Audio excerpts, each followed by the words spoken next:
So we had three breakout inquiries on the table. What is the thesis of the text? So what is the main argument? How does Kwame Ture produce the thesis? So what is his method of getting his argument across? And then finally, why was the symbol of the Black Panther an embodiment of the people of Loudon County in their political party? Who would like to share what was discussed in their breakout room? Professor. Yes, Lee, go ahead. Yeah, I actually had a question. Okay. So if you're okay with that. Yeah.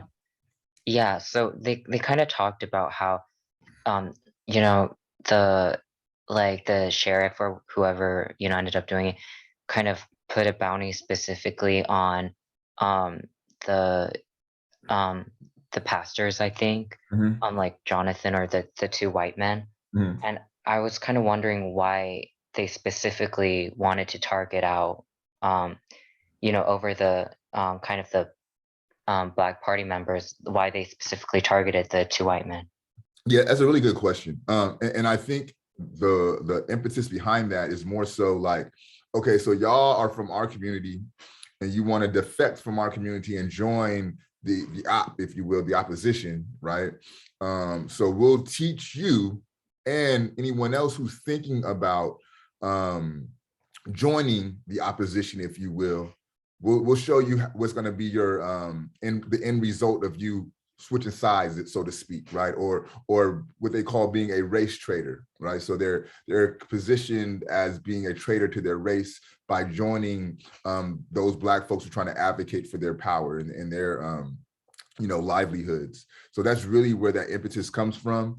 And here's a tidbit to kind of bring what you're attentive to, Lee, to a contemporary moment. That why for me the trial of Kyle Rittenhouse was vastly important, and here's why, and here's where the two intersect. Okay, so the individuals who Kyle Rittenhouse murdered, they weren't Black, right? They were individuals who occupied white bodies, right? So in normal circumstances in the American judicial system, if a white body is been harmed, they get the full benefit of the doubt of the law, right? The law will do all of its power to make sure that justice is earned for that particular body, okay? But Kyle Rittenhouse situation is a little bit different because you have what we call white on white violence, right? And it's where he killed someone who occupies white bodies. And so for me, I was looking at the trial to see, where will America divvy out the justice? Will it be the justice for the victims who are happen to be white, right? Or will it stick to its like white supremacist orientation and side with Kyle Rittenhouse, right? And we know how the trial ended up, right? And so to me, that is a direct depiction or direct embodiment of what Lee is talking about. Like, why would the sheriff go out of his way to jump over the Black folks who are organizing to pinpoint and target only the white organizers, right? And I think it's the same reason as to why America can look at two white men being murdered by another white man and side with the white man who did the murdering, because those white bodies who were murdered had positioned themselves and aligned themselves with the Black Lives Matter movement, right? Just like those two, just like the clergy member and the other white organizer from SNCC, they aligned themselves with the civil rights movement and the Black faction of the civil rights movement. So their fate is going to have to be drastic, right? Their fate is going to have to be drastic to show others who may think about trying to join the opposition to ensure that they don't do that. Does that answer your question, Lee? Yeah, that was really thought-provoking. Thank you. Thank you. That's a really good question. If there's no further questions, who would like to share what was discussed in their breakout room? Or if you have a question to ask, you can jump into that too, either way.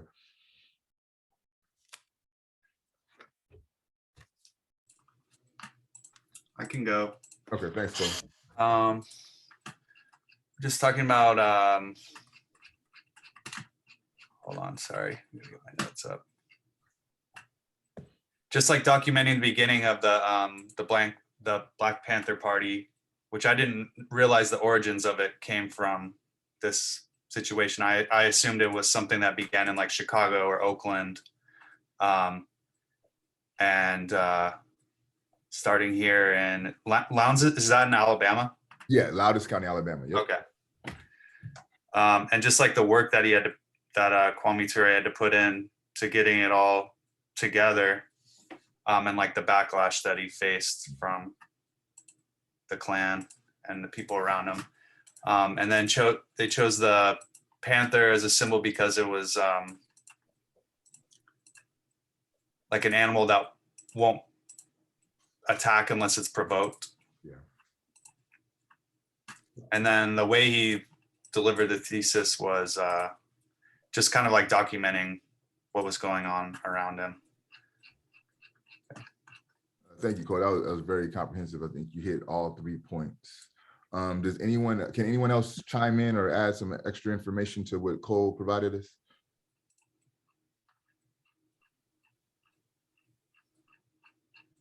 Antonia, what was discussed in your group?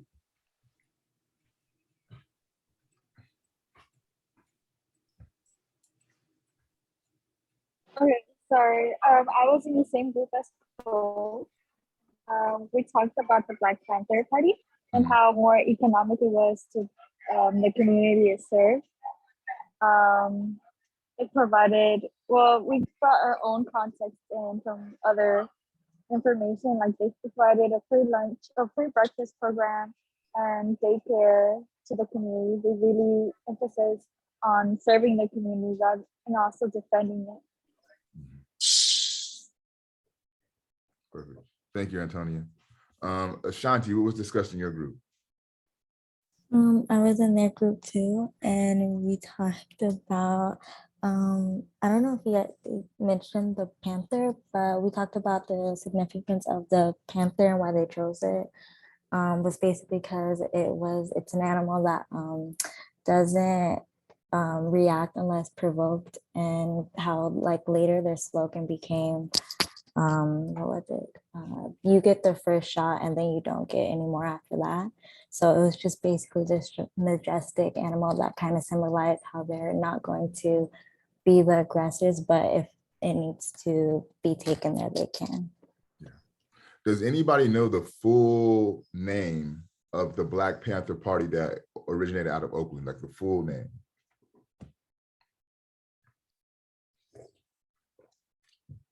So it's the Black Panther Party for Self-Defense, right? Oftentimes that last portion gets cut off, that for self-defense. And I think they do that purposefully to kind of sensationalize the group, right? To kind of make them a reactionary violent organization juxtaposed to an organization that's organized and is organized with the intent to defend a community that's been attacked, right? So it's oftentimes, sorry, not oftentimes, that's why I like to emphasize the importance of that last component of their name, the Black Panther Party for Self-Defense, because again, that ties us right back to why the panther itself was chosen, right? The panther, as Ashanti and Cole pointed out, it won't be the aggressor, but once it's provoked, it will defend itself viciously, right? So the book that we pulled, the chapter from the book that we pulled from is titled Ready for Revolution. This is the autobiography of Stokely Carmichael, or more famously known as Kwame Ture. It's about an 800-page autobiography, excuse me. The chapter that we read was called Loudest County, The Roar of the Panther, and you know why that title is what it is. To put a little historical context on what's going on within the pages of this chapter. And I kind of fucked up because I should have had us read Malcolm X this week and then Kwame Ture next week. So from a chronological standpoint, we're out of order.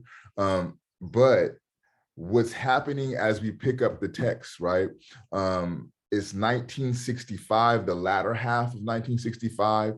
Malcolm X has just been assassinated, and the civil rights movement is kind of like at a fork in the road, if you will. And a lot of the younger civil rights activists are very displeased with the drawn out, nonviolent method of the civil rights movement. And with the death of Malcolm, that urgency becomes even more prevalent, right? And so what you start to see is a lot of the younger organizations within the civil rights movement, SNCC being one of them, start to defect. I don't want to say defect, that's too strong of a word. They start to reconsider their position within the civil rights movement. They start to reconsider their stance on nonviolence, okay? So SNCC is the Student Nonviolent Coordinating Committee. Again, this is one of the younger factions of the civil rights movement. So you had like the SCLC, the Southern Christian Leadership Conference. You had groups like SNCC, and you had like NAACP. So there was a multitude of organizations that would come together to form what we know as the civil rights movement, right? And I believe that SNCC and the SCLC were two predominant organizations. Another way to think about these two organizations was kind of like the older guard within the SCLC, the Southern Christian Leadership Conference, and then SNCC was the younger guard. The Southern Christian Leadership Conference was ran by Martin Luther King, SNCC was at the time ran by Kwame Ture, okay? So as you go deeper into the autobiography, Kwame talks a lot about how towards the end of Martin Luther King's life, towards the end of his career, he became a lot more radical in his position. And that was due to a lot of the discourse that was had between SCLC and SNCC. In fact, Martin Luther King, towards the end of his life, his anti-war stance, that was something that was provoked by the work of SNCC. In the autobiography, he talks about how they would have meetings between the two organizations, and oftentimes those meetings would last for 12 hours because they could not come to a resolution, right? But what he says is, within that time of discourse, Martin Luther King became more politicized, right? So this is kind of the context, the historical context in the moment that we pick up the pages of Ready for Revolution.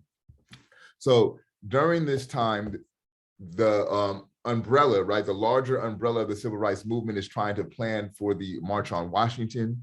Sorry, not the March on Washington, the march that would lead to Bloody Sunday through, I believe, Alabama to Arkansas. This is a march that saw James Meredith be killed, right? So this is the march that they're planning for. But because they're planning for this march, they allowed them to be in Loudon County, right? And the organizers at SNCC saw this as an opportunity to politicize and organize the area of Loudon County, Alabama. So for a 5-year window, SNCC had been organizing around voters' rights. But I think what's important to understand here, right, especially in our now, because we are so conditioned to view voting as the sole means for political endeavor, right? Again, we have been conditioned to view voting as the sole means for political engagement, right? But what SNCC were doing for 5 years was getting the people to understand the importance of the vote, but, right, they understood that the vote was not the complete solution, right? If we think about to our reading of The Souls of Black Folks and how he goes through the stages of freedom for African people. First one was to be free from enslavement. Then it was the power to vote, right? Then it was the power of education. Then it was the power of work, right? And they realized that each of them individually did not solve the problems. SNCC had the same understanding, and they knew that, yeah, we could get them to vote, we could get them to understand the power of the vote, but that's not going to resolve all the issues that it affects this community, okay? So in August of 1965, the voting rights became law.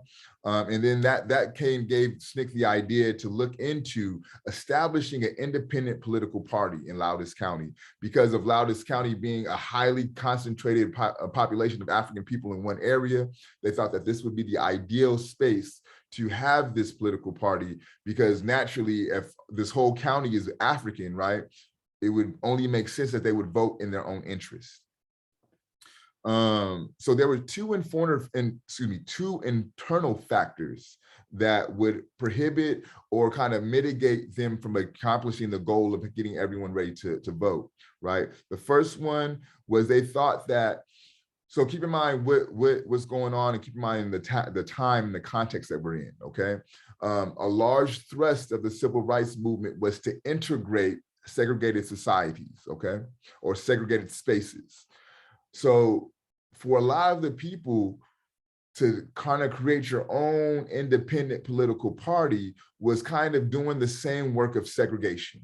Does that make sense? So if our whole thrust is to be included into the society, into the workings of this particular society, why would we further separate ourselves politically?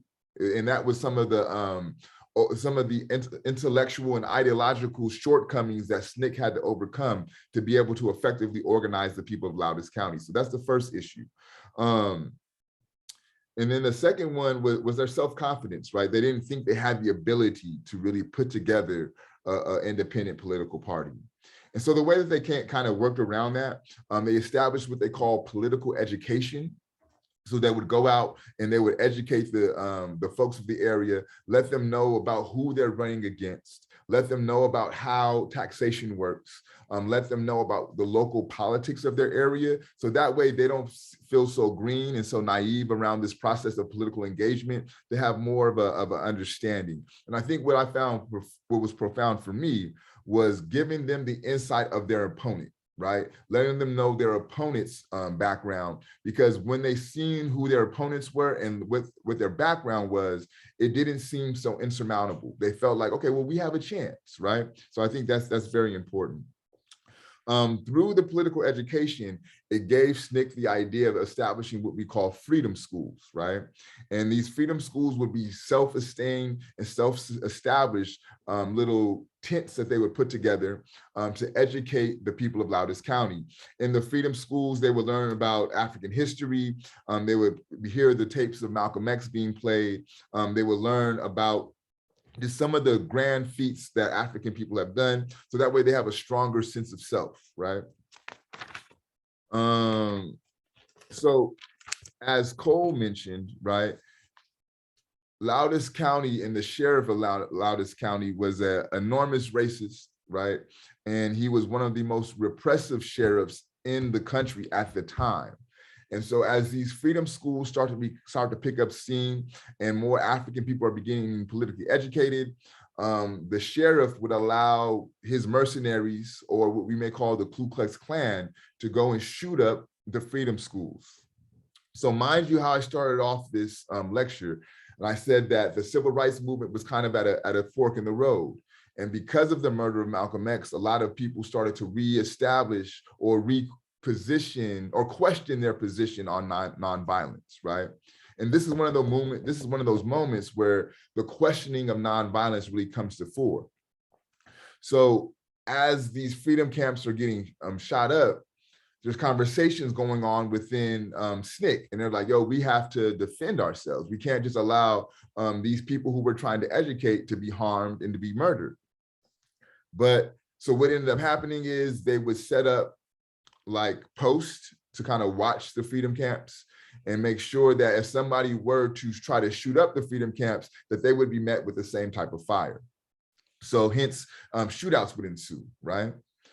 Now, due to the success of them being able to successfully defend themselves, SNCC authorized Kwame Ture to go into the major urban cities like New Orleans, Oakland, Chicago, New York, right? And go into the urban areas and kind of organize people who we would may call gangs now, right? But how we know them to be gangs kind of weren't what they were back in those days, right? So he would organize all these people and then bring them back to Loudon County, and they would form what's called the Deacons of Defense. And this would be an armed militia, if you will, that would be designed to organize and protect the people of Loudon County, allowing them to, make their way to vote, allow them to have their freedom schools and conduct their normal business without being threatened or harmed, right? This idea picks up a lot of steam, and those who were organized to come down to Loudon County, when the task was over, they would go back to their respective areas and they would talk about these circumstances. Two of the people who were brought to Loudon County from Oakland were Huey P. Newton and Bobby Seale. Now, if you know anything about the Black Panther Parties for Self-Defense, you know that those two individuals were the original founders of the Black Panther Party for Self-Defense. So they would take this idea, they would take this this idea of the Panther and bring it back with them to Oakland. And they weren't the only people who sought to have this idea of the Panther kind of took it with them. And there was there's a debate, if you will, about who would be the Panthers, if you will. I'm gonna read to you on page 476 how the Black Panther Party from self-defense come to the fore. Okay, so it says, but I knew comfort. We spent a lot of time together in Loudest. I knew his seriousness. We had a confidence in each other, so I knew I could depend on him to tell me exactly what was going down, which he did. He said, okay, what happened was that Huey and his boys just flashed their guns on everyone. So this is a meeting, this is a meeting, this is someone telling Kwame about a meeting that was taking place about who will be the Panthers going forward, right? And he says that what happened was Huey and his boys just flashed their guns on everyone. At a meeting, Kwame asked, he says, no, man, one by one on an individual basis. It was nothing but cold-blooded Bogart, man. Now, this brother Comfort was solidly built. You could just look at him and see that you didn't want to bring no gorilla mess to him on any level. I know he had been trained in the military, maybe, I'm not sure, even with battlefield experience. And I know he had some trained cadres around him. So I didn't think he was intimidated. If we struggle over the Panther name with these dudes, it will go to gunfire, man. Warfare over this is silly. That makes no sense at all. But they hell bent on being the Black Panther Party and are ready to go to war over it. He explained Seals and Newton's background in Oakland street gangs, right? So they had some history in the Oakland street gangs, Bobby Seale and Huey P. Newton. They think they've advanced beyond the gang mentality because they've adopted revolutionary slogans now. But that gang mentality is still very much there. And the people could end up killing each other over a humble. That's stupid. So that's why he was withdrawing. It simply wasn't worth going to war with. Excuse me, simply wasn't worth going to war over. Which essentially meant that Bobby and Huey became the Black Panther Party in California. So essentially how Huey and Bobby was able to position themselves as the sole members of the Black Panther Party, if you will, that would go individually to those who were seeking to also become the Black Panther Party, flash that gun on and let them know that we are now the Black Panther Party, and the overall prevailing feeling that everyone got was that they would be willing to kill to be the Black Panther. And if that's what this is going to be, we're not going to go through all those pains to try to maintain our position as the Black Panther Party. So this is Kwame's accounting of how the Black Panthers Party for self-defense got started, right? And this all stems from his idea of defending the people of Loudest County as they sought to establish an independent political party, the Black Panthers, and as they sought to get their people to vote, right? So to me, it's an interesting meditation on how one idea can lead to another idea that could lead to a organization that changed the world, right? As you mentioned in the breakout rooms, I think it was Ashanti or Antonia, how they established things like the free breakfast programs, right? For those of you who receive free lunch in your K through 12 experiences in California, you receive that free lunch due to the work of the Black Panthers. The free lunch program that's been offered throughout the state of California is a direct manifestation of the work that the Black Panther Party for self-defense laid down, right? So still to this day, we are reaping the benefits of their work. So I'm gonna put my notes on pause there. We could transition into our fishbowl. Again, you have to do 2 a semester. You could talk about my notes, you could talk about your breakout rooms, you could read from your journal. All those things are on the table. Who would like to volunteer? I can go. Okay, Lee, we have I'll Lee. go too. I'm sorry, who was the other person that said that? Oh, Melanie. Melanie. Okay, so you have Lee and Melanie. Let's get one more. I could go. Okay, Matthew. Okay, thank you. And Melanie. Okay, whoever wants to start it off, it's on you. Yeah, I can start. Thank you. So something that kind of stood out to me was how, there were so many Black people kind of, in sorry if I'm saying this right, lounge, but um, they weren't really able to kind of do much until they had this concerted kind of party and and it wasn't just having numbers, where the party actually kind of calculated strategy. They were able to do this together. They were able to provide education and community and a lot of things just by kind of uniting, and kind of struck me that's how that's so different from segregation, because even during segregation people kind of supported each other, but this was, inside a community, you know people kind of working for a community kind of together. And I thought that was pretty cool. Yeah. That's a really good call, Ali. I'm going to say for the sake of time, I'm going to say my comments, but I want to piggyback on what you said. Who's next? I'll do it. Okay. So the KP reading was about the struggles of fighting back to get the people of Lotus to vote and to become more active in the community and becoming more aware about their rights. Later on, Lotus County Voters League became as the Black Panthers Party. The group went through so much violence, the Klan harassing, shootings, and even death threats. That didn't stop them from going towards their goal. Thank you, Melanie.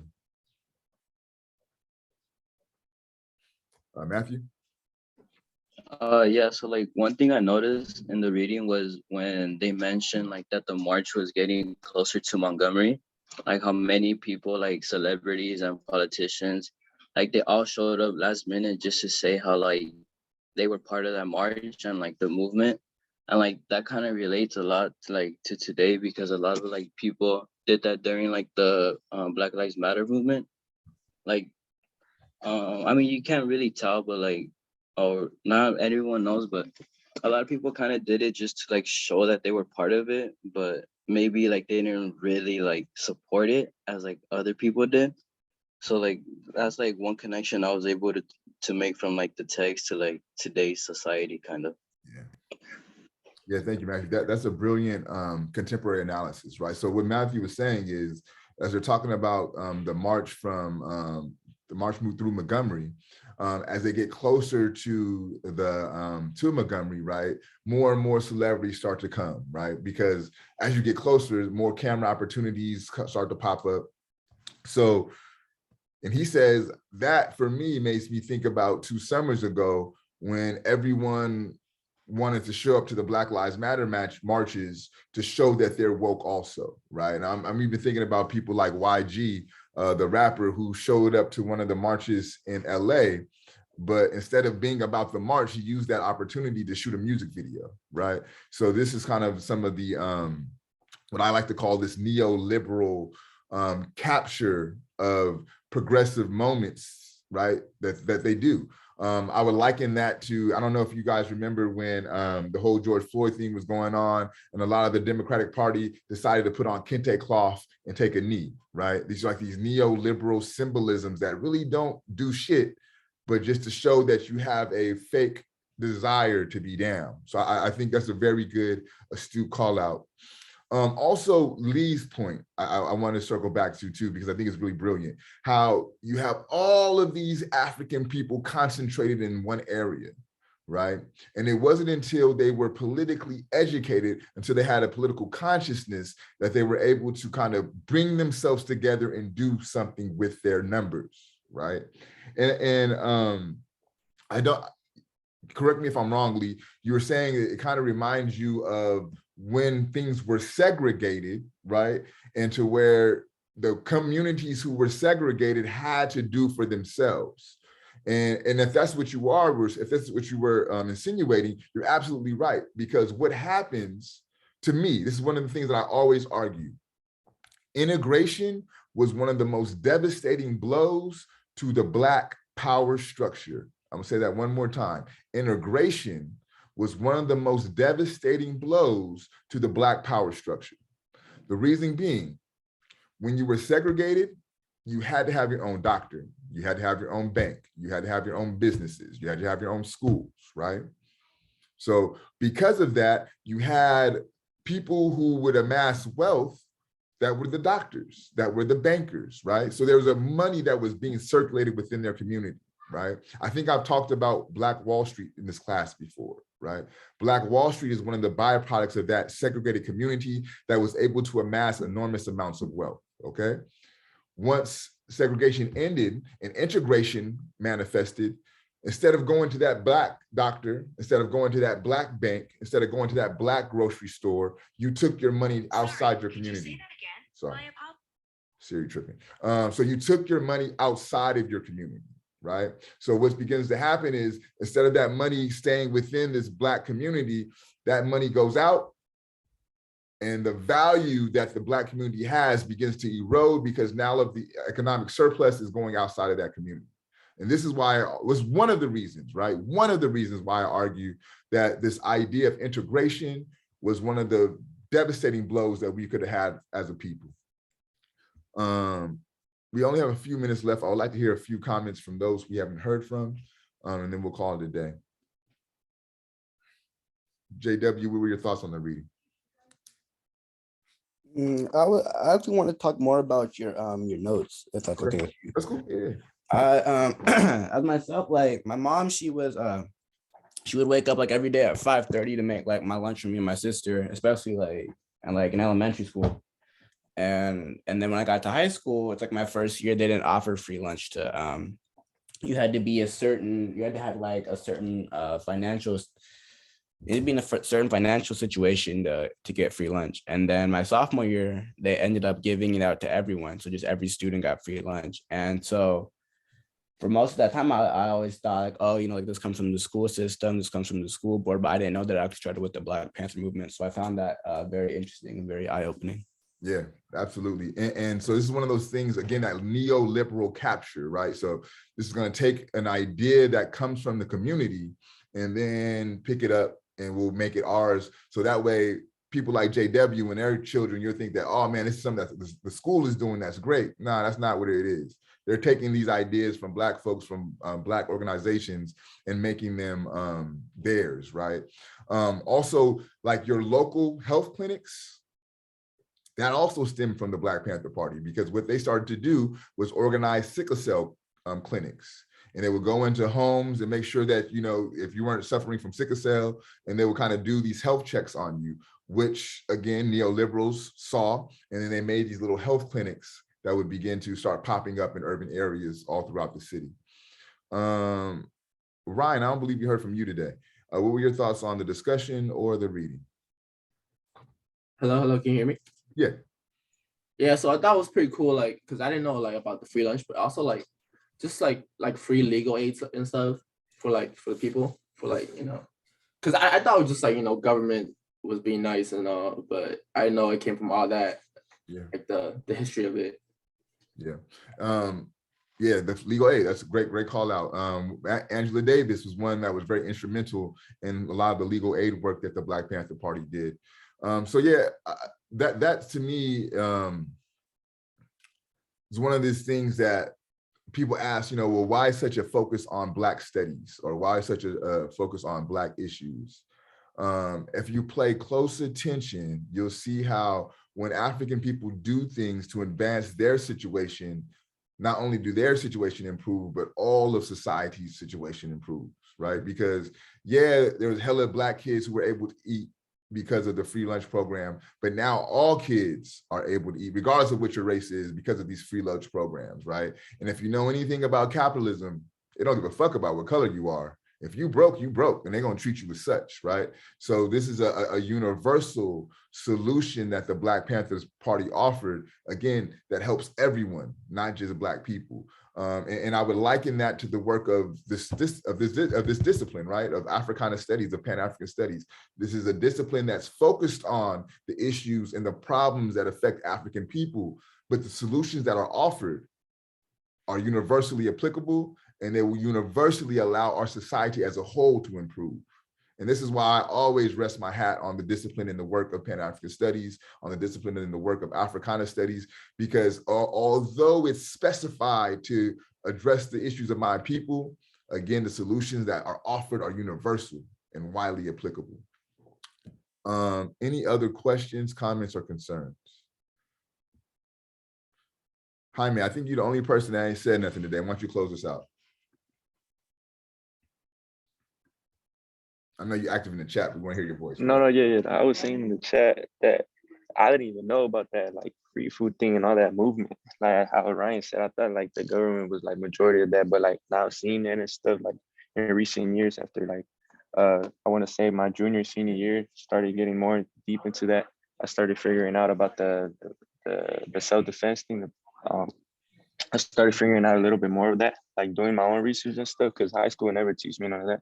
Yeah. And like how I seen it was that like the government doesn't really care about nobody. So that's why they made all those, like that's why all those programs started coming up and stuff to help the people, because the government wouldn't do that in my like to help those people out that are in need. Yeah, good call out, Jaime. I'm gonna hop on a soapbox real quick and we'll call it a day. How many of you all are familiar with socialism? Cole, anybody else familiar with the term socialism? Kind of, okay. So Cole, can you kind of tell us what you know about socialism? Yeah, socialism is kind of started with people like Karl Marx, and it's about putting control of things in the hands of programs like getting people. It's like a way of like generating, like concentrating money that we all share in a pot, so we all have healthcare, we all have food, we all, you know, nobody's going without a place to live or a meal. It's like concentrating wealth into the hands of the people instead of Yep, that's it. So what socialism is a economic system, right? Just like capitalism is an economic system. We exist within a capitalistic society. So in a capitalistic society, we'll just take Apple, for example, right? I worked for Apple for 5 years, right? So the hours that I put in Apple, yes, while I got my paycheck, right? It made Tim Cook supremely wealthy, right? So my labor is going into the hands of the owner, not into my own, right? A portion of it will go to me, but the majority of my labor goes to the owners of the company, okay? So these economic systems address the question of who will control the means of production, right? So in capitalism, the 1%, the ownership class will control the means of production. As Cole was mentioning, in socialism, the people, the masses, the 99% will own the means of production, right? And with that being said, it's going to allow for everyone to have food, everyone to have housing, everyone to have a place to work, everyone have clothing, right? So your needs are taken care of by the state, okay? Everyone has that ground base: food, healthcare, shelter, right? Education. They believe that those things are a fundamental human right, so everyone gets them under a socialist economic system. So a lot of socialist programs like free healthcare, Obamacare, like free lunch, right? Like Jaime put in the chat, like the DACA programs, right? Providing opportunities for what they call dreamers. These are socialist programs. So what America will do is make us all afraid of socialism, but give you a socialist program, right? So everyone talks about how Bernie Sanders' platform is crazy. Bernie Sanders is running on a conservative socialist platform, right? So that's why a lot of the ideas that he has is to address everyone, not just a certain few. So because of like what they call the Red Scare, where communism was proliferated, America has done a phenomenal job of getting us to detest socialism. But in fact, we all would agree with the programs that socialism offers. No one's going to argue against free lunch here. I don't think many would argue against free healthcare. I don't think anyone would argue against free education. Those are socialist programs. But this country has socialized us to be afraid of socialism. Okay, so for next week, let me get us that reading pulled up. Give me 1 second.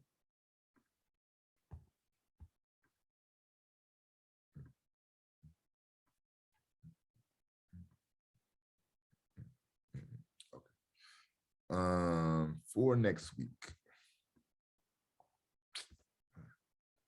Okay, can you see this? So we'll be doing the Malcolm X speech. I believe it's the University of Ghana. Yeah. I don't know. Let me see how long this is. And I'll be emailing this out to you all. So it looks longer than it is because the font is real small, but it's not that bad. It's a speech that he's given at the University of Ghana. I'll email this out to you all by Thursday, but if you don't want to wait, you can find that here under weeks 5 through 8, the Malcolm X at the University of Ghana. And then just make sure you do your journals for that. As I mentioned this Wednesday evening, the Pan-African Studies Department will be doing its third Bolo Kaja installment. This one will be on melanin, media, and representation, featuring Dr. Libby Lewis, Amina Abdul-Jabbar, and Mobolaji Awane would be the 3 conversationalists. So I will post those details either tonight or tomorrow as well. Anyone else have any last minute questions, comments, or concerns for me?